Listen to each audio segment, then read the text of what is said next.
Wylie McGraw has an intense resume. He's a former star athlete, a competitive bull rider, and 3 tour combat veteran. And now he's a high-performance coach who's the secret weapon to CEOs, athletes, entrepreneurs, and any other outlier that wants to go from being in the 1% to the top 0.1%. On today's episode, we talk about how athletics formed him as a kid. I learned at a young age what leadership, teamwork, and all that meant. His time serving in the military. I was the guy in the military. I asked my superiors questions constantly. And sometimes they tell me, shut the F up. It's like, you know what? Yeah. I'm like, dude, I just want to know. It may be a stupid question, but I don't know that. Right. What he learned about life through bull riding. It's almost like it forces you to truly be present. It forces you to feel things you don't usually feel when we're distracted by the noise of life. The hamster wheel of the personal development industry. I'm gonna hire the coach that makes me feel comfortable. I'm gonna hire the person that says the things that sound like they should. And pushing beyond self-imposed limits. All of this and so much more on this episode of the Travis Makes Friends podcast with Wylie McGraw. The best thing is when you have people that click, the conversations naturally goes. It's sure. Like even what I was saying with Andy, it was 2.5 hour conversation. Is that episode out? Yeah, it's been out since like February. Oh, cool. But I didn't even realize how fast 2.5 hours went by. Yeah, it was amazing. I thought like Andy something. Yeah, he's. I'm a skydiver, so he's in the skydiving community as well, and a lot of guys that are SEALs, and the guys that I jump out of planes with are either the former team guys or current team guys, and so it's a small community. Yeah. So we had that kind of like relationship right there off the bat. So yeah, I want to say I heard him first, maybe Chris Williamson's show. I don't know if you know Chris Williamson or I know that name. Yeah.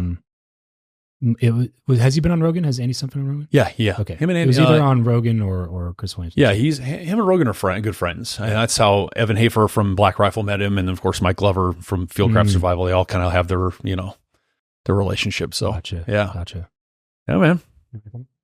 I kind of felt like we were already doing it. I know. We're basically already in the show. So that's good. Wylie, welcome to the show. How's it going? I'm doing well, brother. How about you? Not too bad. Good. Not too bad. It's fall time in Vegas, so things are starting to cool down a little bit. Weather's getting better. My attitude's getting better because of that. You know what I mean? Because like summer months are so terrible here. So yeah, it is.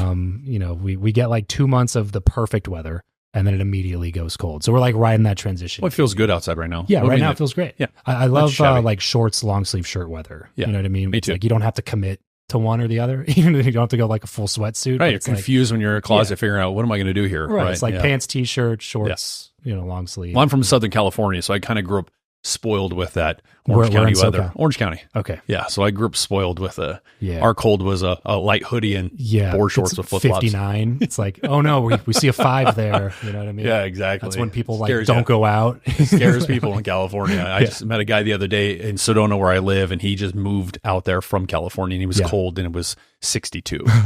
And we were walking around our dog in the mountains, and we had t-shirts on, and it's like, okay, you'll get acclimated to it, but again, hilarious. We all have our own. Because I grew up in SoCal as well, but I lived in Lancaster, which is I don't know where that is. But I do. High desert. Yeah, it's actually very similar to Vegas. Lancaster is close to what Angeles Crest. Palmdale? Yeah, in that area. Crest, highway. We used to ride motorcycles up there. Yeah. Mm-hmm. Okay. Yeah, right. A little bit north of Santa Clarita, where Six Flags is, and all that stuff. Yeah. So I grew up in Lancaster, Palmdale. So we had like real winters. It's not like it was snowing or anything like that, but it would get down to the teens. Yeah, it'd be like 17, 18 degrees. Yeah, and it was windy as hell. Yeah, for like 4 months out of the year. That was honestly the worst part about living there. Like Vegas and Lancaster, Palmdale, like SoCal, high desert weather is very, very similar. It is. It's just that Vegas does not get quite as cold, and it does not get nearly as windy. Because it's like it's so windy there that it just makes it miserable to be outside. I totally get you. I lived in Moreno Valley in the 80s. Okay. Yeah. So, and there was one time when we woke up and it was snow on the ground, and everybody flipped out because there was snow out there in that area. Paris. You could get a half inch of snow, and it's like, cancel everything. We shut down the roads. We went to school half of the day and they shut it down because kids were falling off and slipping off things and hitting their head. But yeah, it's so you get used to it. But so grew up in SoCal. Yeah. So did you like growing up in that area? What were some of the things you were getting into as a kid? Was it, were you into sports, academics, family? Like what were you doing? Sports was, religious in our household. Okay. My dad was a semi-pro ball player in the 70s. He played for the San Jose Bees, which is a farm team. Again, in the 70s, there wasn't a lot of money. So for a lot of guys that talk about that, where the 80s was the transitional point in professional baseball where money really started to pour in. Okay. So he didn't really pursue that as a full-time career, even though he had prospects to be, drafted to the pros. But so I grew up in that household. I'm the oldest of 3 boys. We all played sports. We kind of found our niche. My middle brother and I both played baseball, but he was more of a football player, even though I did play a little football. My youngest brother was a track star, and they were both wrestlers as well. So for me, it was baseball and then football when I wasn't playing baseball, a little bit of soccer randomly until I just kind of got bored with that. But baseball was the primary focus, pitcher, and sports was it. My dad was a diehard surfer, so he tried to get a lot of us into that. I don't think I really clicked with it. Super active lifestyle. BMX riding, I'm Gen X, so I was outside every single day if I wasn't playing my game. Trading baseball cards, riding my BMX bike, skating. We lived in a time where you would have to go knock on the door to get your friends to come out. The phone that was hooked up on the side of the wall, and you didn't know who was going to be on that end when it rang until you answered it. I mean, I miss those days sometimes, but very active lifestyle. We got into boxing when we were young and did that for many years. Karate. I mean, my dad kind of pushed us around to stretch our comfort levels. And really, what did your dad do? What did my dad do? Yeah, man, my dad's been a real estate agent since I think I was born. Oh, no way. So we have that in common as well. Is that right? Yeah, my dad's been, since I was like 6, maybe 5. Yeah. My dad's been a real estate agent. Yeah. That's all I remember was he would sell really good properties. He made good money. He also was a regional director for the United States Postal Service. So he did that for a while as well. And then he helped to run some of the different regions for the Del Taco franchise. So he kind of like played around in the entrepreneurial bouncing around world because his parents were, his dad was a retired cop, a D-Day World War II vet, and his mother was an entrepreneur as well. So I grew up around that kind of lifestyle. I just didn't understand it. And I think sports was just the primary focus. I thought I'll be a professional pitcher, and that's kind of where I was going to go. What about your mom? Was she kind of do she was the same thing. She was a supervisor for the U.S. Postal Service for a long time. Stay-at-home mom. She got done with that and kind of stayed home with the kids. 3 boys. Three wild boys. It is no easy task. And I grew up in an Irish, Scottish, Native American family, so it's kind of we were rambunctious and we had a lot of good fun, and it was a big family. So yeah. So she kept busy. She did, to say the least. She did. Yeah. That's one thing as a parent, man. It's crazy thinking about how much time you have to give to the kids beyond just being with them, especially as they start to get older. My son's 4, he's about to be in kindergarten. Wow. And so now it's thinking about like, oh man, well, got sports coming up. And it's like, well, there goes our weekends. You know what I mean? Like legitimately thinking back to when I was a kid being like, you don't give your parents credit for stuff like that until you don't see it, right? Right. You think it's just normal life. Right. But then it's like, do I really want to take my Saturday mornings to like go watch like 6-year-olds not play basketball? Because none of them know how to play. Just run around. It's like a Bad News Bears style stuff. Yeah. But your mom did that. Sounds like a lot. And my dad did too. He was a coach as well. I mean, I had him part of the time as a coach. Wow. My dad was, very connected in the sports world. Sounds like he had a strong work ethic. Very connected in the sports world. So I grew up around guys like Rod Carew from the Angels, Bo Jackson. Wow. I met these guys through my dad and family members. It's highly impactful for very impactful. Kid, At 9 years old, my dad introduced me to Mickey Mantle, and that was a huge memory of mine that I'll never let go. I cherish it. No kidding. Getting his autograph, talking to him in a little private signing. I mean, I was avid in baseball, so I got to be around those guys. I got trained by the California Angels pitching staff when I was young to learn how to pitch much more efficiently, to learn my arsenal. So it was nice to have those experiences. So it was almost like fruitful for me to be able to be exposed to these high performers. Yeah, and that really challenge you and push you. And I learned at a young age what leadership, teamwork, and all that meant because of that. Yeah. You get a new standard when you get around people like that. Yeah. Like you sometimes just don't understand, even if you want the result, you don't understand the work that goes into it until you go get around people who are putting in that work. Right. Or who have put in that work. Right. And it starts to reset what you view as being possible. It does. It's like, I was interviewing Ed Milet. He said something that I'll never forget. It's just like a short little phrase that's always stuck with me since he said it. And I've thought about it a lot since then. And it's extremity expands capacity.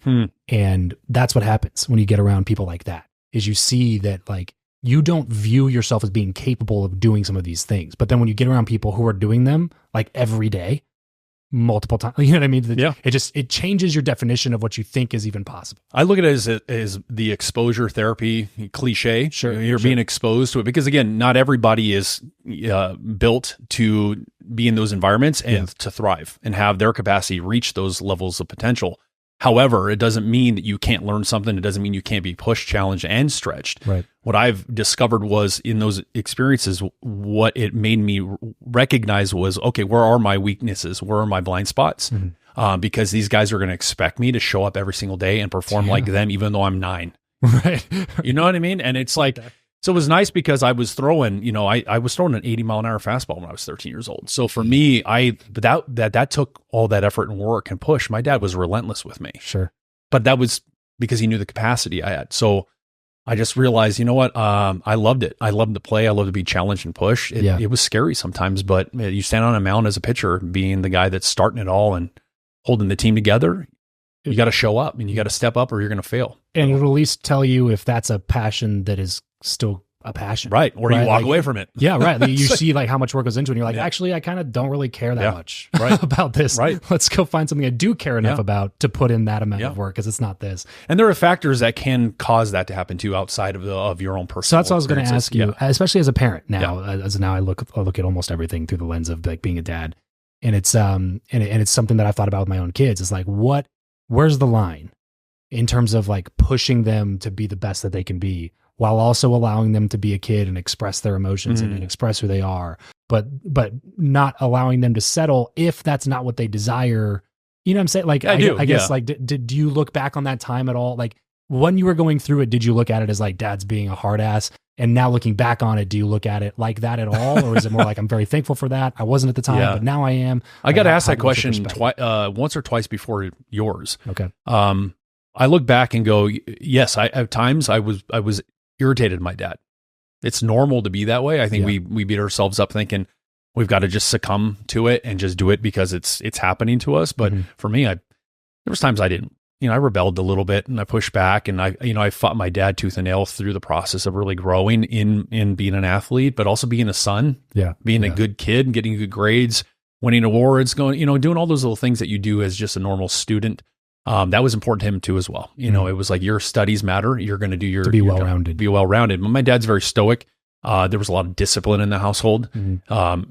If you messed up, you knew you messed up. There were prices to pay at different levels, based on the crime committed. So I would say that or the age that you were I think what ended up happening was that my father, in his mind, wanted the best for his kids. I think all parents do. Sure. So his push wasn't because he was just trying to be mean and trying to be a jerk, and he wasn't doing it because he wanted me to do what he didn't do. Yeah, in that's the 70s, danger, right? Even though I know part of him deep down inside was like, okay, my kid's got the talent, and there's money in this game, and he could really go the distance. I don't blame him for pushing. Yeah, I think some parents want their kids to succeed so bad that they're willing to override the relationship between themselves and their child, and they're willing to damage it unwillingly, so they can push their child to get there. And that's, I think, where we have a lot of problems with parents and kids rebel really young because they don't feel like their parent really is understanding them, or they don't take the time to sit down with them and go, you know what, I'm pushing you, but is this still something where you really want to go? My dad would do that. He'd come in my room and say, how you doing? How was that game? I know you didn't do as good as you wanted to. Do you still want to keep going? He would do that year in and year out. We'd have our own little reflection. Yeah. Sure. So, and I think it's all about the relationship dynamic between you and your kid is recognizing, slowing down and going, okay, who's my child supposed to be? Who did they come in this world to be? Or am I trying to mold them into what I think they should be? Right. And that's into like a little mini version that's of the discernment muscle, I think. And again, I'm not a parent, even though I have a dog and I consider taking care of my dog as a kid sometimes. But at the end of the day, I'm an uncle and I have that experience as being a son. I think that's what it came down to is. Yeah, it's like that extreme narcissism level of parenting where you stop helping your kid become the full version of themselves and you want them to become a little mini version of you, or at least what you thought you could have been. Right. Because you have so many other regrets around the way you chose to live or whatever. I mean, immigrants are that way. There's many immigrants, their parents are that way. They want them to be the doctor, the lawyer, sure. Yeah. All of that. But it's almost like, have you explored what your child is gravitating towards? Right. Maybe at some point they will be that, but allowing them to navigate life and learn about themselves in their environment while having that support and that love and that push. I think there's a balance there that is unfortunately missing quite a bit in our society today. So yeah. So played a lot of sports. I did growing up. Yep. Strong academically, or at least were pushed that way toward for a while with your parents. What was the path for you post high school? So it's interesting. I'm gonna pull back a little bit on what you had mentioned earlier, was the transition of, hey, do you want to still do this? And for me, when I got into high school, I started to develop and understand that I always felt a little different, just in my family and being around people, and then getting into high school when you really are developing your personalities and your relationships and the cliques and the culture you grow up in. I started to feel almost like a fracture mentally with where I wanted to go with sports and what my life was supposed to be. I didn't understand it at the time, but for me, I started to feel a little bit too much of the pressure with, I got to be a master at the game, and I have to be a master in school. And those two worlds, while trying to figure out my footing with friends and where I fit in the world around me. I used to hang out with the skaters and the punkers and the athletes, and I was moving around that. I found I was actually doing a lot of the stuff that I was doing because I was born into it, and I never chose any of that. So for me in high school, that's where I kind of started to explore a little bit more of what do I want? That's really early. I mean, that's good for you to realize that as like that young of a kid. I was surprised. Again, I wasn't as privy to the understanding of why I was going that route, but I just knew I just needed to do it. I started to feel this natural rebel side of me, if you will. I hate to use that term. I hate that term, but it's just a natural inkling for me to go, okay, I need to figure out what I want to do. Right. And that decision was, it's interesting how I started meeting these cowboys, these rodeo cowboys, where I lived in Southern California, and I fell in love with the seductive nature of rodeo. And of course, that pissed my dad off. Of course. And that was a very uncomfortable household for a little while in that transition. It was almost like you want to talk about the ultimate punch in the stomach, never going away for you. I felt that every day coming home from school because I knew I wanted to go do this. Yeah. And my dad wanted me to be a baseball player, and I'm starting to throw away a potential future. Yeah.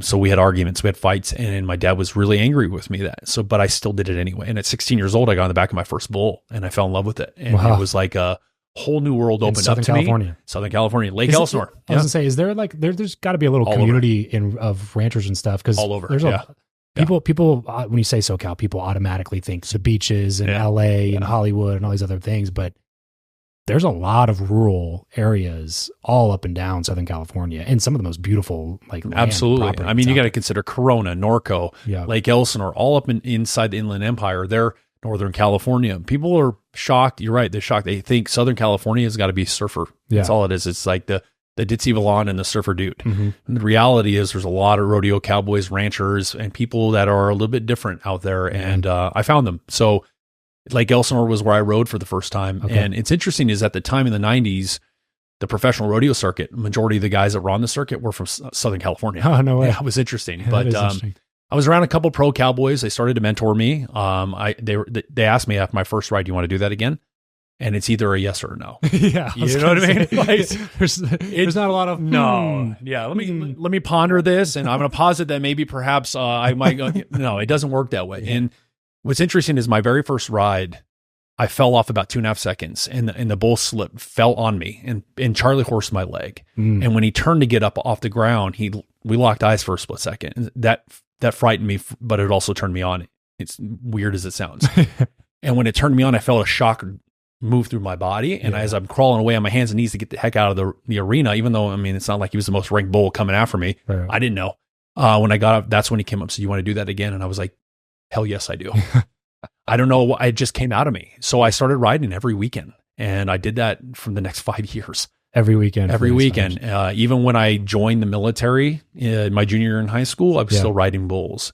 And then when I got back and I finished my senior year and I went active duty, I was still on the weekends when I wasn't training or deployed somewhere. I was out finding a place where I can go ride. And it was a draw that. Was that like the only piece of the rodeo that you ever like engaged in? Yeah, I was a bull rider. That was it. I mean, that's enough, I think, right? Sure. Yeah. But that world really, I'll bring you back to performance aspect of just understanding my capacity was for me, I really discovered a whole new side of what it means to be connected to yourself in the moment. Yeah. Bull riding, the world, people see it on the screen. It looks crazy and fascinating, but when you're in it and you get on the back of that animal and you're tying your rope and you feel that life underneath you, you know that 1,500 pound, 2,000 pound animal is going to buck and he's going to try to throw you off at all costs. You can get hurt. It's almost like it forces you to truly be present. Oh, it forces you to feel things you don't usually feel when we're distracted by the noise of life. Yeah. And every time I got on the back, it was an opportunity for me to practice that presence and really focus on my breath, my heartbeat, my emotions, my intuition, even though I didn't even know what intuition was at the time, but learning how to really connect. And it's amazing is every time I did that through a practice, I always did really well. And the times that I was rushing, the times that I was a little off and to let the nerves get to me, I got banged up. So I started to see the difference between those two worlds and go, you know what? Okay, let me focus really on the discomfort of presence, the discomfort of being pushed, challenged, stretched, holding myself in this moment and letting that energy, that piece of me be what helps propel my performance when I call the gate or when I go swing the bat or when I go, jump in the ocean, whatever it might be. And I found that really helped me grow as a man and really introduced me to a whole new world of how to handle chaos in a different way. What is the actual risk for bull riders? Like, I know that there's a lot of rhetoric around it, but if you're talking about like, what percentage of people are going to not be able to do it because of a really terrible injury versus, actual like real risk of injury, death, like terrible injuries, those types of things? I don't want to speak out of turn and speak just float a statistic that you don't know, but there's always an inherent risk in any kind of extreme sport like that. Sure. People do get hurt all the time. I think the more you are engaged in that sport, the more likely you're going to get injured through the process. 5 years of doing it, I got hurt. Yeah. Banged up, bloody, fat lips, black eyes. I mean, Charlie horses all the time. Yeah. I mean, hitting the ground really hard when you miss your dismount. There's a lot of times you learn how to ride an animal and you learn how to time when you cover the bull or ride for 8 seconds. You're supposed to unwind your own rope and you're supposed to look for the cowboys are there to pick up men is what they call them. Those guys riding the horses come get you. Look, the clowns are going to do their job to distract the bull. And then you have to learn how to feel the bull and try to time the bull to get off of it so you can land on your feet. Doesn't always work that way. It does take practice. A lot of those pros are really good because they do all that. They live, breathe, and eat that stuff. Yeah. For me, I didn't live, eat, and breathe it as much as they do, even though I was doing it every weekend. I think what it was is like every time I got hurt, it gave me an opportunity to learn how to do it better the next time. It was almost like I can appreciate that pain. Yeah. That pain really, really helped me build muscle. Feedback. It's instant biofeedback. Yeah. So, I mean, I remember I hit the ground really hard one time and it's not knocking the wind out of you. It actually knocks more wind into you, believe it or not. That's why we suck. Try and actually exhale. A lot of times when you have that experience, they tell you to actually exhale because your body's already sucked it in so much wind. So when I hit the ground and that happened to me, I'm crawling on my arms like a low crawl, like military to get out of there, and I can't breathe. And it felt like my ribs were broken. Yeah. And I mean, I hit the ground really hard. My buddies heard the thud, and it was really loud. And I thought, I'm done. I'm going to the hospital. I punctured something. I broke something. Yeah. Didn't do anything. Just really bruised up the whole side of me. But it was because I rushed. And I think a lot of cowboys will say this, like, look, it's all about practice. It's all about repetition. It's all about focus. Yeah. And then I fractured my L4, and that was the last ride I ever did when I was 21. I was in the Army still, and we were training. It was just like 6-7 months before Afghanistan, before September 11th happened. And I was lucky that I was rehabbed and able to go. But yeah, that was the lesson for me was like, okay, I've hit my limits. Yeah. I think like I'm not pursuing this professionally. Good. This was not going to be my profession. And I wanted to be a soldier. I had aspirations to be in the special operations community. I was like, if I'm going to be good, I'm going to be good enough to get into the community. I have to be ready, and I can't be doing stupid stuff like this. So I think that was the lesson that woke me up. I got the experience. I learned how to be a man in that realm, and then it propelled me into the military. Sure. And that is where I took it from there. Between baseball, football, rodeo, everything that you did, what are some of, I guess,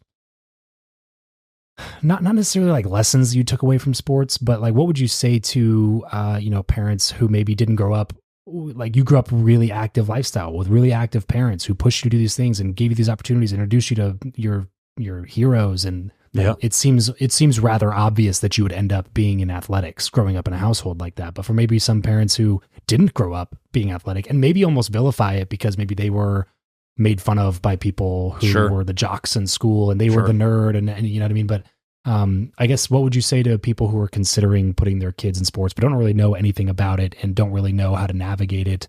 Like how useful, if at all, was it to your ability to learn how to become a man? I think it's, that's a good question. I think community is important. I think parents that are maybe nervous about doing that, putting their kids there, have no idea. That's where you should then go, okay, if I don't have the idea, maybe I should involve myself in the communities that are built and designed to answer these questions, to give me the understanding. Because if I feel compelled to put my child in a sport because activity is important, it really is. I think that era we grew up in, everyone was active. So it was natural in our culture to be outside until the street lights come on or you hear mom whistling around the corner. We were never stuck in a home just looking at academics as the end all be all to life. Sure. Yeah. Did we have our Ataris and our Nintendos? Sure we did, but we played those on Sunday after breakfast. That was kind of like I think what it was the culture, the community. And if parents that don't necessarily feel comfortable right now and don't understand it, then it would behoove them to maybe get involved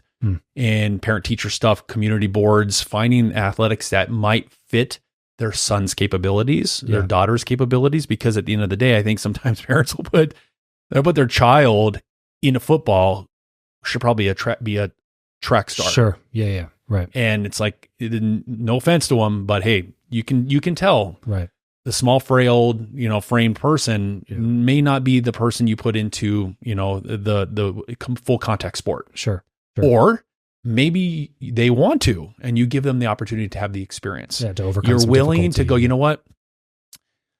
If I overprotect my child from getting hurt, my child's never going to understand their own limits. And what's going to happen is they're not going to know how to handle and manage life when life really gets hard and when life starts to throw punches. Because I think that's what we're having. A lot of kids now are, the moment they're held and they face a consequence or they are in an altercation, they don't know how to handle it. They break down and they fall apart. And then the whole world just seems to be against them. So I don't know. I guess that's what I would say. I think it was nice to have that exposure and to get hurt. I mean, I got hurt quite a bit growing up, scars all over my face, smacked my face on the ground, skateboarding. I fell off things, trees, etc. And I think that makes you strong. And my parents never got scared of it. They just let us go do it. And if we got hurt, they're like, all right, we're going to get stitches. That's how it works. Nature of the beast. So it breaks, we fix it. Yeah, it's okay. Yeah, I just think that I just feel like there's a disservice because, again, it's a little bit it's a different time now because there are unlimited career paths now that will never put you in any sort of athletic position. No. But physical health is dependent on moving your body at some point. So like if you are way less likely to be in good physical health when you're 35 if you never did any sports or athletics growing up. Right. You just don't know the things that you don't know. No. And sometimes it's a factor in terms of like, oh, now I have a fear of embarrassment to go to the gym because I don't know what I'm doing. And I know that's a weight, but I don't know what I'm supposed to do with it. Like I'm going to look really dumb. I'm really weak, so I'm going to look really weak and dumb. Yeah. And then, and I don't have enough money or whatever to pay this trainer to teach me. There's so many things that I feel like you're starting your kids off at this like disadvantage to live an optimal life because physical health is, bottom line, a fact that it is a part of living an optimal life. It is. You don't have to be a bodybuilder. You don't have to have a six pack. No. But like physical health matters. Well, that's absolutely. Movement. We are built to move. Yeah. Humans were designed to move. Even as it relates to mental health. All of it. Yeah. Well, your physical health helps with the mental health. Right. And I think that's, again, sedentary lifestyles, right? You breed weakness. Right. But the beautiful thing is, in contrast to my era, being in my mid-40s now, the advantages that these kids do have now is the YouTube world. There is an endless sea of videos on how-tos. Sure. Yeah. There is. Right. To me, I look at these things, I'm like, man, I really wish I had some of those stuff.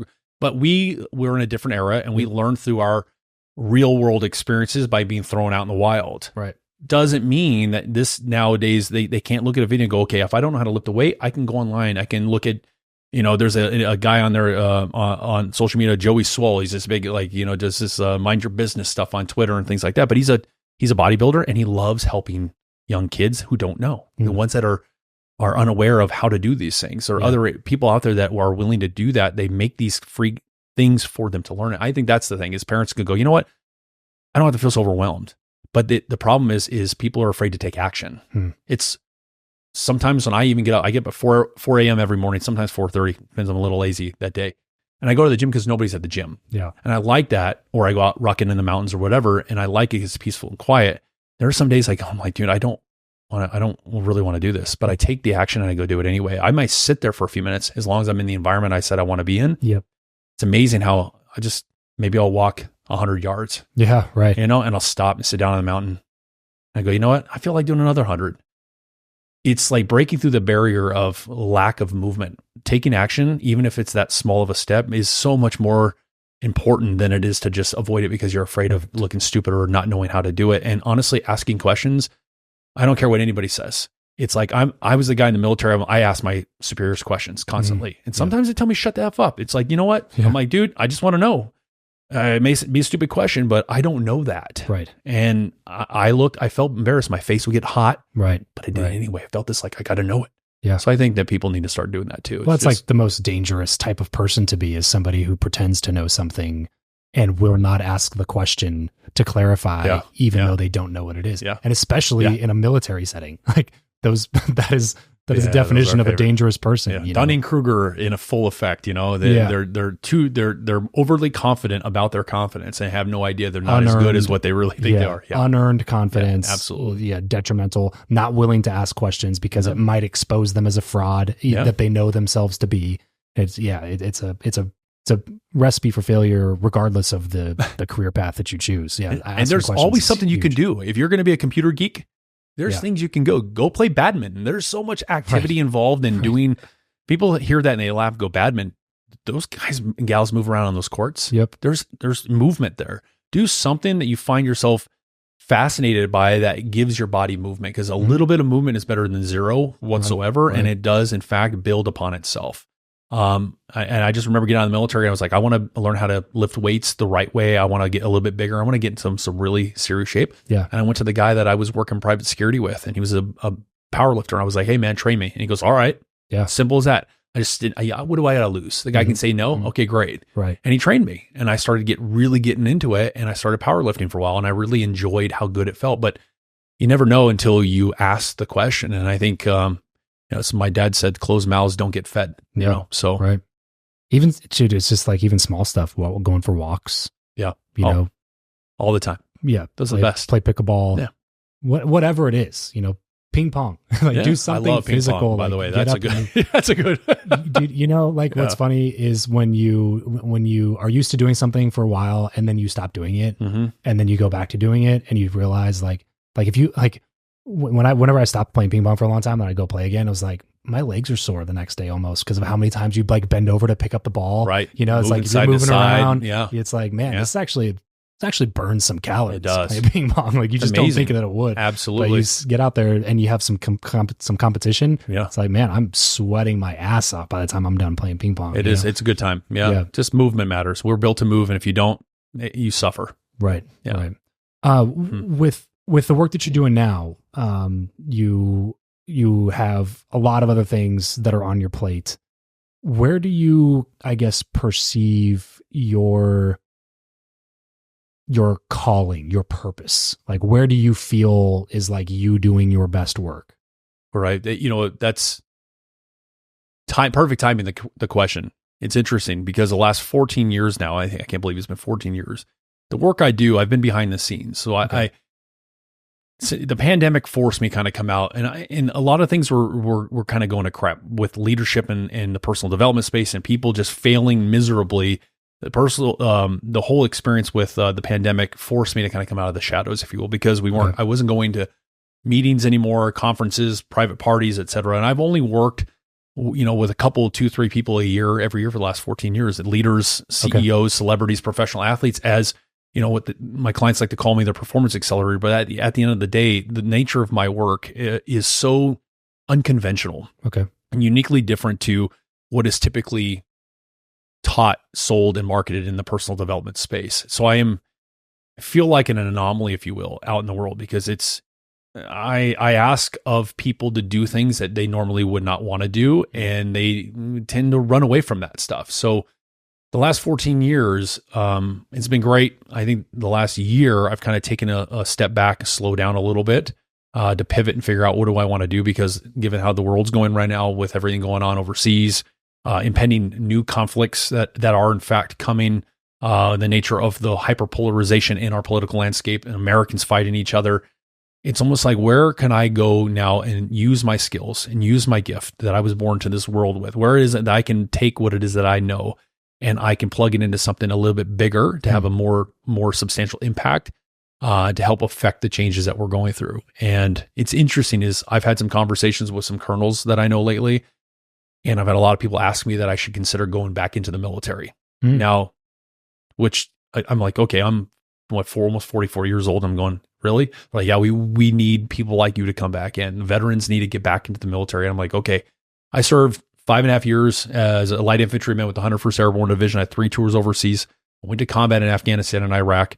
I did see my fair share of bad situations, and then I got out. Now, there's a long story to that, but at this point, it's like I have now this path of, okay, am I supposed to go back into the military and get into the special operations community and go do maybe advisement in the civil affairs department where I can work directly with battlefield leaders, given the nature of my work? Or do I pivot and figure out how do I join forces with other people that are doing big things and saying, here's how I can plug in my specialty into what you're doing already, because you have bigger reach, you have more impact on these certain types of folks. So I think I'm at right now a fork in the road, my own personal crossroads, and I'm making those decisions wisely. I'm praying every day. I'm considering, like, where do I want to allow myself to be driven towards, instead of trying to just make it a rash decision that maybe not be the best fit for me. But that's the best way I can answer that, is like, to me, it's like, how do I build a consortium now with other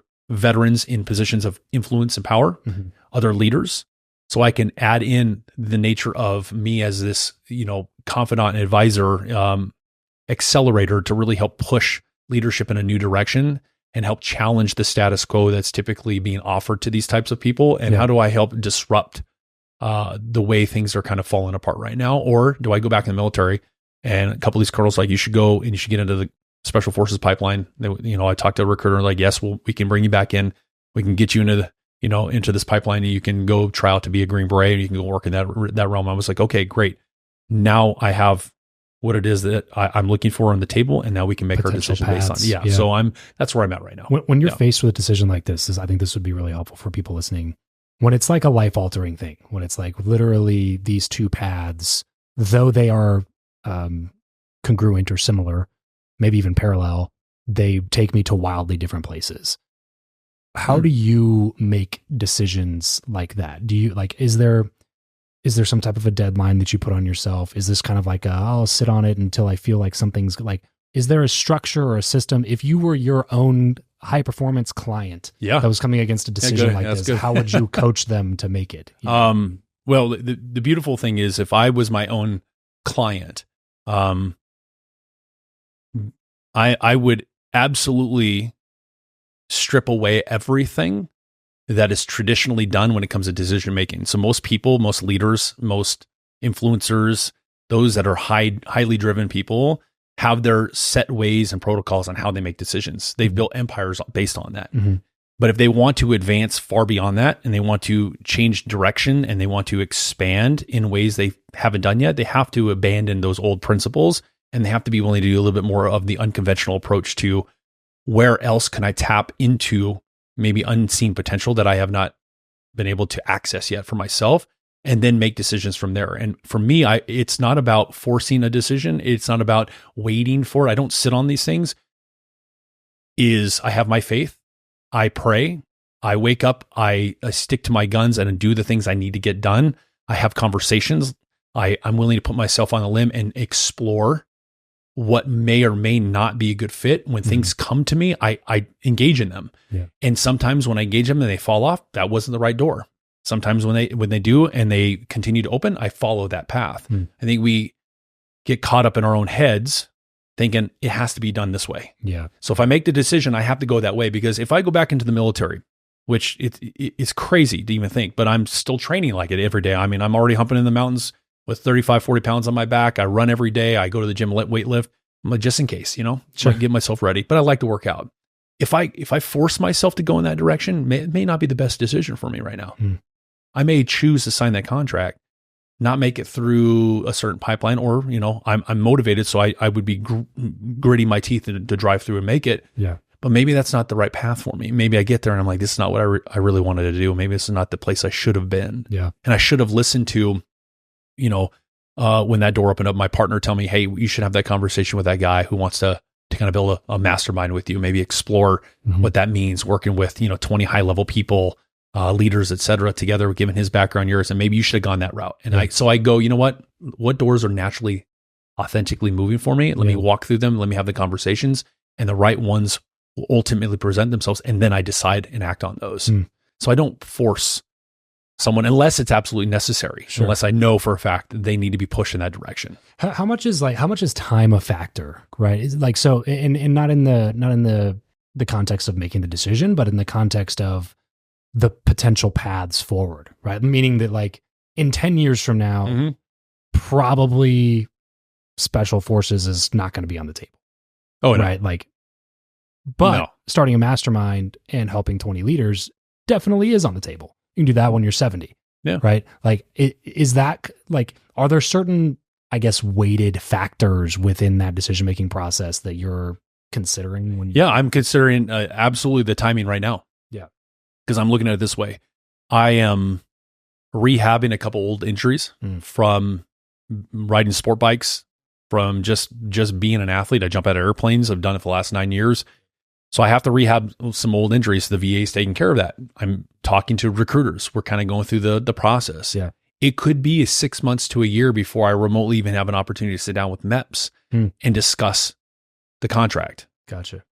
I'm going to experience over the next month or two whether or not that might be the best bet for me, because I'm going to allow myself to go through the process, see what works and what doesn't. If they tell me, hey, your recovery is going to take a little longer, I'm going to, I'm going to talk to my wife. I'm going to talk to my business partner. I'm going to say, this is probably not the best bet for me. Yeah. I appreciate and respect that people see the value in me doing that. Absolutely. It feels kind of cool. Like, I could go back in and do some high speed stuff. Say, on the other side of 40 to be, and there are guys doing it. They just graduated a 40-year-old out of the Q course. Wow. It's a 40-year-old Green Beret. I think the oldest someone said that they've seen graduate from the Q course was 46. Wow. Older guys are doing it. It's not impossible, because if you're in the right state of mind and the right shape, you can do it. Age is just a linear factor. It doesn't define your health. Right. So I think what it is I'm taking those steps. I'm taking the action and making decisions on a smaller scale towards these different opportunities. And whatever naturally works and flows is the direction I'm going to allow myself to lean into and go. I'm not going to get hung up and say, but I really want to be a soldier again. Yeah. And I'm going to fight and hold on to this idea, because it would be really cool to go, kicking doors and shoot bad guys in the face again. Okay. Yeah. So why am I going to grip that? Right. I think we grip. People grip. Successful people grip. Yeah. My clients grip. They grip constant. I got to do it this way. And I have to strip them away from that and break them down and make them face the ugly truth about things that they've overridden to make those decisions, and go, you know what? Why it sucks, why you're breaking down, your relationships aren't thriving, even though you're making millions of dollars over here, is because you're forcing yourself in that direction. You're not aware of what's actually hindering your capacity and your ability to have a balanced, optimal life of peace while you're doing the things you say you want to do. Yeah. And most of the time, they come back and go, you know what? I never really wanted to be doing this to begin with. I just made decisions based on what I thought I was supposed to do and based on kind of the skill sets I had at the time, and that people were giving me money. Yeah, so I just did that. And I let everything else suffer. So you made poor decisions, even though you may have been successful from a monetary standpoint. And they go, you know what? I stopped listening to myself, and I started doing things against what it is I should have been listening to. Yeah, man, that's something, that concept I've given a lot of thought to recently. Yeah. Is like, what do you really want? Like, what do you want? What do you want out of life? And because I just feel like, nobody ever asked you that question growing. It's like, no, beyond what do you want to be when you grow up? And it's like, cop, firefighter, whatever, it's never from like, what do you want to do on a daily basis? Who do you want to be? You know what I mean? Like, what do you actually want out of life? Yeah. And without feeling the need to have to justify what it is that you want, because it's a want. It's not a need. You asked me what I want. I'm telling you what I want, and now I'm getting blowback for the answer that I gave you. That doesn't make any sense. Yeah, I know, right? I can't because you're not fitting in their nicely neat box they thought you were supposed to be in. Exactly. I've also learned too is, what do I want? Cool. Now my preferences are out there. What is it that I need to move towards what it is I say I want? Sometimes when we're moving towards the target, it's not linear. It's not straightforward. Right. You're going to have to take different detours in different directions. You're going to get thrown off constantly. Yeah. I mean, again, it's the proverbial, success isn't a linear path. Everybody talks about it, everybody markets it, but the truth is people have to do very unconventional and very uncomfortable. I don't think a lot of people have been outside their real comfort zone. They talk about it. Yeah. They say, oh, I know what it means to be uncomfortable. It's like, do you though? Yeah. Do you really know what it means to be stripped down and so vulnerable and raw, like a rite of passage type of uncomfortable, that you are fully exposed, and now you make a decision from that place, and now you see what I never really wanted that. I actually wanted to be here. This is who I really am. That you're right. Kids don't get asked that question. What do you really want to experience in your life? What is it you're really looking to achieve? And one of the things I wish I was taught at a young age is you need to find the ability to have peace on a daily basis in your life if you truly want to maximize your ability to perform in the things that you do. I think we sacrifice personal peace for the sake of some progress. And then we say, we'll go at some point, I'll buy it. Yeah, I'll make my living and I'll have my family, and then I'll turn around and then I'll be ready to experience that breath that I want to take. And it's like, I'm telling you, I've seen so many powerful people. When you pull the curtain back, their lives are in shambles, and they talk a big game. And unfortunately, I love them to death, but their lives are miserable because they have literally sacrificed inappropriately for the sake of what they thought they're supposed to achieve. Yes. And then they turn around and they teach the world that. And then people are caught up in that. It's like, who are you? Who are you? Ask me that question and then build me from there. Yeah, you give up what you want for the sake of what others tell you need. And you keep punting the thing that you want to keep chasing what other people tell you need, right? Like you need to have this type of house. You need to have this type of car. You need to have your kids need to go to these types of schools. You have a pile of expenses, and now you can't take the risk that you wanted to take to do the thing that you wanted to do, but you're just going to punt it. Oh, well, once we get to this phase, then we'll do that. And once we get that, then we'll do that. And once we get here, and then we'll do that. You know what I mean? Always gets punted. Always thinking about over here and never thinking about here. Right. Because you get trapped into playing this finite game of necessity rather than what do I want out of life? Yeah. And it's, I think most of that, it's got to be more like a Western culture thing. Because, it is. Because, the American dream is great for so many reasons, but that's one of the things it's not great at, is like sucking people into it who don't really care to be a part of it. Right. You know what I mean? Like just, if it's not for you, then it's not for you. Figure out a different path. It's just scary. Well, you and I were talking about a little bit earlier about sipping whiskey. And it's interesting is think about when we get together as people and we pour a drink. What's the first thing that Americans ask each other? What do you do? Mm-hmm. Why? Yeah. Why does it matter what I do? Yeah. And if I can't explain to you precisely what I do, it confuses people. Totally. Yep. I help busy entrepreneurs do this XYZ. Right. That's not who you are. It's almost like I would like rather. A job title. Yeah, exactly. I'd rather meet someone like we've met and sit down and pour you a glass of scotch and just have a conversation about life and just naturally let those things come out. Well, what you do is not who you are. No. Yeah. And people confuse those things all the time. You conflate what you do with your identity. I think a lot of times that's because most people are doing things that don't align with who they are. Right, exactly. Because it's like, well, I'm a sales director, but I like to go bow hunting. Well, I'll push back. In my life, the way my business was built around me, so it wasn't a thing I studied or I didn't.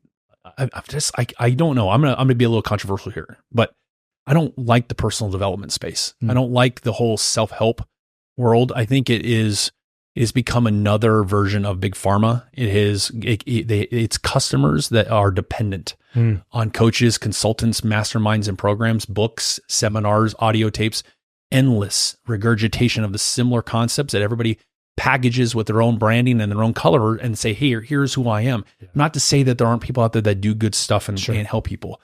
But in my experience, especially working with some of those leaders and those public figures in that industry, it is unfortunately surface level. And it gets people caught up in this idea that, okay, what's next?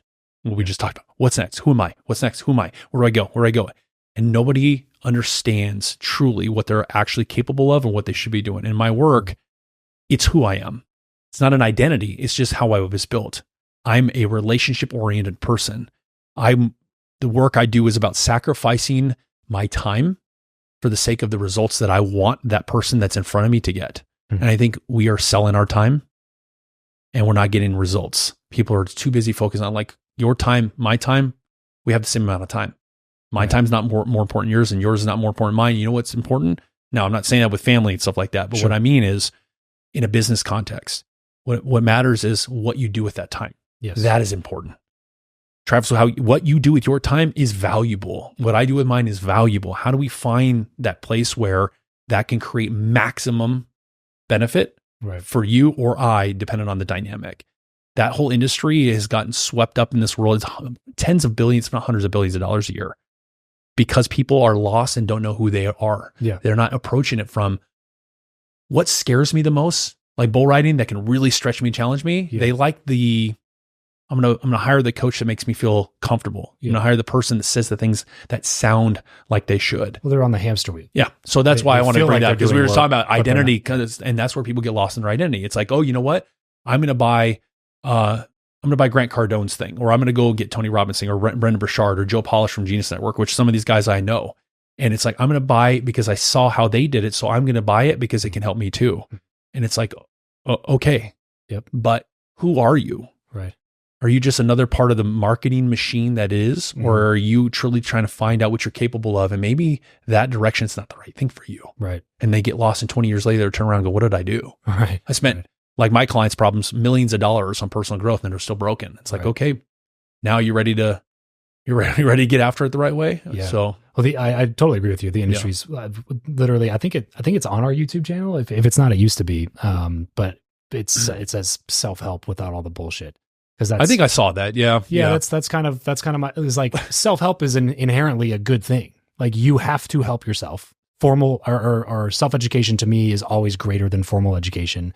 Sure. Because it's constant. It's continuous. It always goes. Formal education for most people stops in high school. You know, if you're lucky, you go to college. If you're luckier, you get a master's, or maybe you get a PhD. Yeah. But it's like at some point, formal education stops. And the only thing that's going to help you become a better person is self-education. And like helping yourself is like your duty in life to grow and become a better version. That includes finding yourself the right resources. Yes. That actually the supplement that and do the right stuff for you based on where you're at, rather than just being a funnel that they put you through. Right. Yeah. Exactly. By just being a buyer. That's the problem. To me, it becomes the religion of personal development. Mm-hmm. It's very much like most dogmatic religion. Yeah. It's just that you're signing up for different churches, and all these leaders and all these, the guys you're just mentioning, like they all have their own kind of church followings, their own kind of cultish type followings. Mm-hmm. And people engage way too much in the glorification of those people and their ideas, rather than like taking things that work from this person, taking things that work from this person, then asking yourself who you are and what those things mean to you, right? And how you can take them and use them in your life, or maybe you can't, and you can discard them and say, that was good. I'm glad. That's why I say, like, I've never wasted any money on personal development. That's good. Because like, even if I didn't like any of the stuff, I figured out that I don't like that stuff. And now I've closed off a path, which is almost as valuable as opening up a path. Right. Right. You know what I mean? Maybe even more so, depending on. It's interesting as people would, who do you follow? Nobody. Now, I like to look at what people are what they're doing, what they're saying. And it's like, okay, cool, great. I take, again, those pieces that I can, all right, I like what that person says. I'm going to write that down because I can expand on that. Maybe I could put that into a place where I have an experience where that might come in handy. Yep. I've gone to a couple seminars over the years because I thought, oh, that person's marketing is pretty good. I'm going to go check out what little system that they're talking about. Yep. And every time I go to these events, they spend so much time on the raw music, jumping around. And I understand physiologically changing your state, it changes the whole way you're able to learn. I think what people don't realize is they spend too much time hyping that up.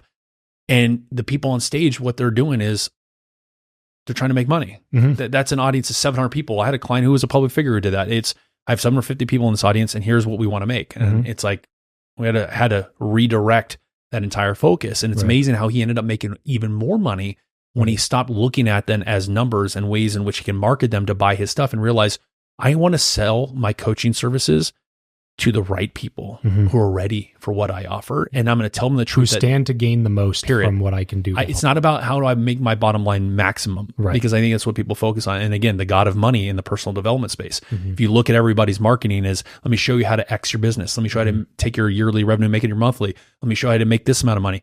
Nobody's going, you know what? Let me come into your life and let me un-F it. Yeah, right. And do whatever it takes to push you so far beyond your limits that everything you do naturally becomes a bonus and a byproduct. You'll make more money inherently. You don't have to focus on the money. You focus on you. We don't sell it that way. We sell it as make money. Oh yeah, you're going to help some people. And to me, I'm like, I think that's where people are getting caught up. Yeah. And I want to change that. I think you're asking earlier. That's one of my things is how do I disrupt that and get people out of that hamster wheel? Yeah. That want it. Right. Yeah. That works for some people. Exactly. God bless them. And that's the thing. Yeah. You just got to do what works for you, but have the discretion to understand what it is that doesn't work for you. Right. And then admit it to yourself. Because that's another thing, man. When you get some of these people who spent that much money on something, they don't want to admit that it's not good for them. No. Because then they have to reconcile the fact that they just dropped $250,000 over the last 5 years investing in this guy's programs that they didn't end up really wanting to do. It's like, and unfortunately, you made a good point, Travis. It's the ego starts to convince you things are good. Right. It starts to tell you are changing. Confirmation bias kicks in. You're searching growing, for all the things right with it. Yeah, you're growing. Yeah. Hey, you're growing. Let's just do a little bit more. Let's do more. And I had this, the results are coming. They're coming. Just another thing. And and I speak from experience. I had a guy that I knew in boot camp in 1997 to my junior and senior year, found me all these years, I think like 2015 or 16. He reached out and he said, I found you online. I said, how? Not online. I don't know. I just Googled your name and I somehow found you. And he was a guy that I had done a little mentorship for. He was kind of an awkward dude in boot camp. Couldn't march, couldn't walk to save his life. He was kind of this geek, couple master's degrees, and I kind of spent time in boot camp doing that. And all these years later, he says, you're the only one out of everybody that was there that actually cared enough to teach me something and show me what it means to actually improve myself. So we ended up working together and he goes, I have to admit something. I said, what's that? He goes, I spent $10,000 on this coaching program and I didn't get the promise that they made. I said, how much? He said, they said I'd make $100,000, $10,000. He goes, and I've been working it. And they keep, berating me and telling me I'm just not doing enough. And, and I was like, he goes, but they said there was 100% money back guarantee. I'm like, yeah, I get those guys. I get it.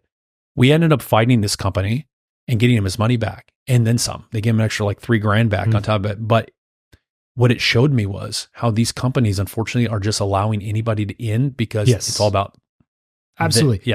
Well, it's like, dude, he didn't belong in that company or that corporate, coaching program. That program was not designed for that person. But they're sucking people into that. They're all about the top line revenue numbers so they can keep selling you on how they help people make money. I was having this conversation with Kayala Kanai. Do you know him? That sounds familiar. He's an affiliate marketer.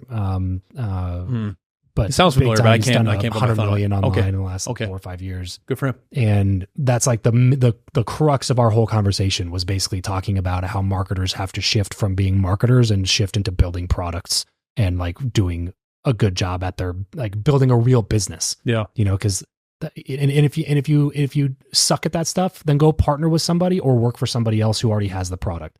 Because like you're doing the world a disservice by convincing them to buy shit that they don't need to buy, that doesn't do anything for them just because, like we're talking about, you're trying to make your numbers look better. Right. It's like you're saying goodbye, first of all, to reputation, which is more valuable than any dollar amount that you could write on a check. Absolutely. Well, to a certain degree, anyway.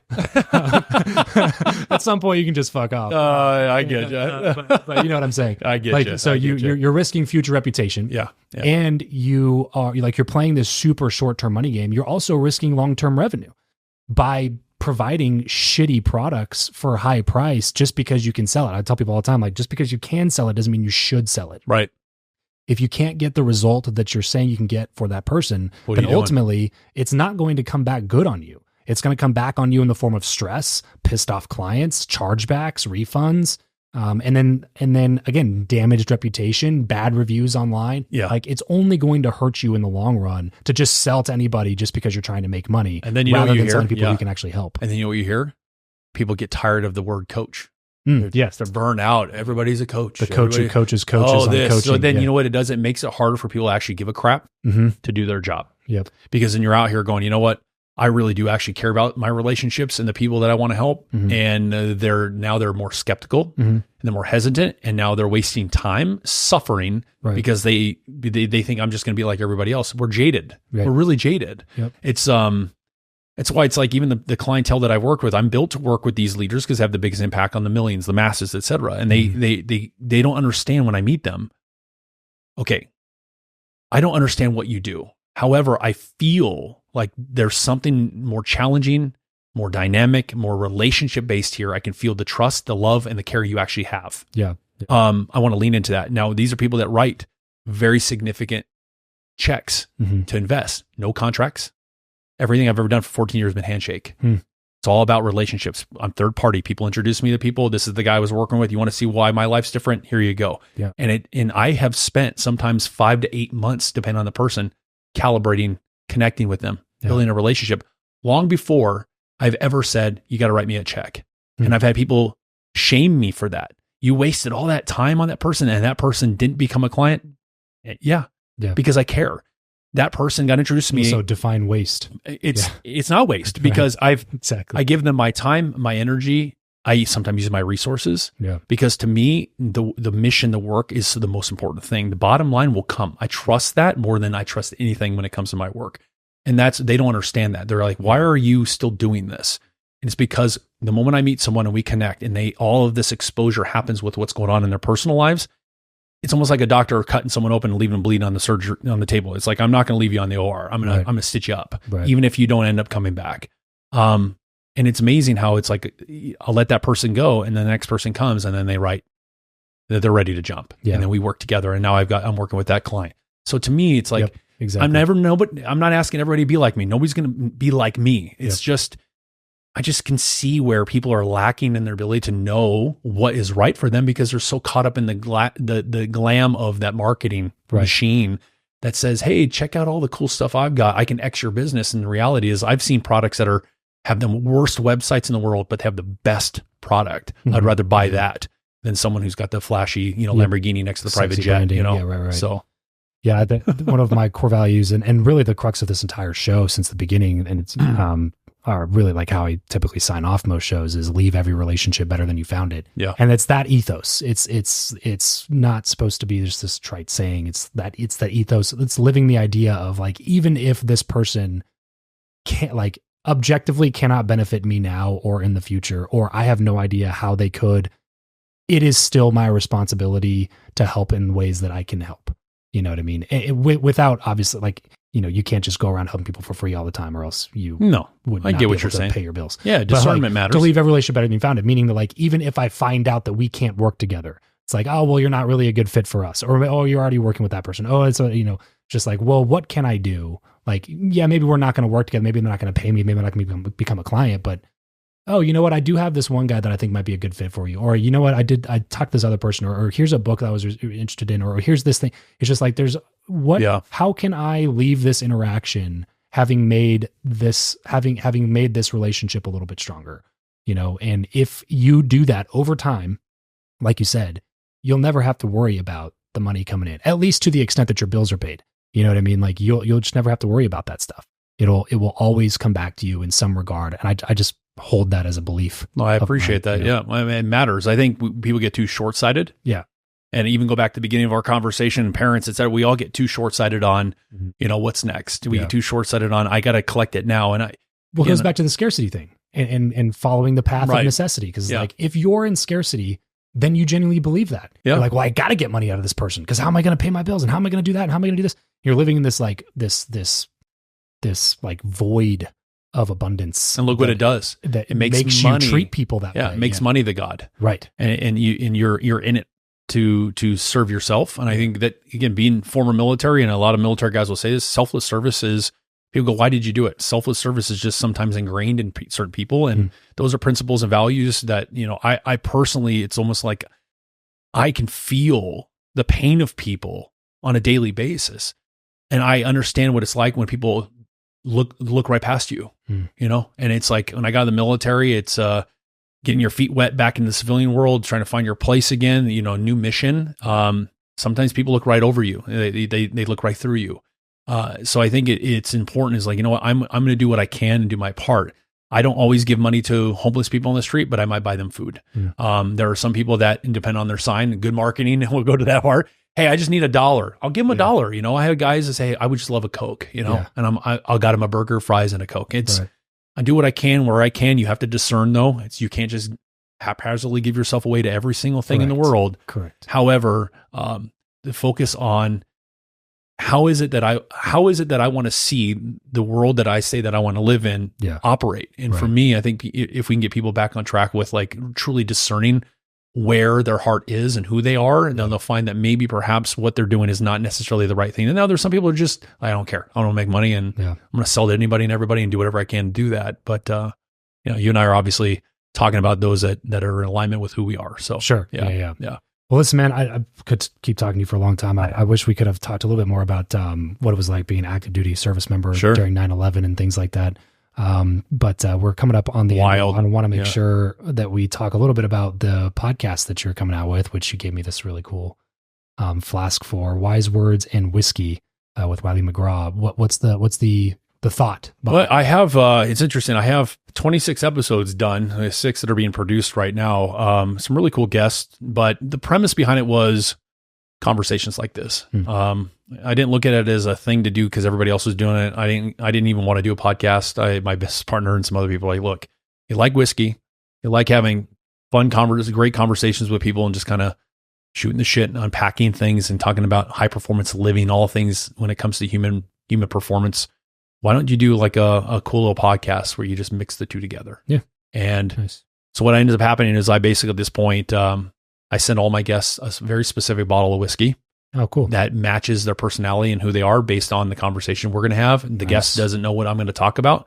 So I kind of bring them on, I introduce them, and then I give them the one specific point that I want to unpack. And then we kind of just like let it go for about an hour and riff on that very specific point where we bring out and unpack all these different wise words based on that element so that people in the audience can kick back, relax, they can pour themselves a glass of whatever and be a little bit more of a casual environment rather than the typical podcasting where people want to write notes and how do I learn things. So that's really what it comes on. Next year, kind of get back into it, but I got some really cool guests coming on the show next year. Wise Words and Whiskey. Yeah. You're listening on podcast app, go over there, subscribe, and tell Wylie what you think of the show.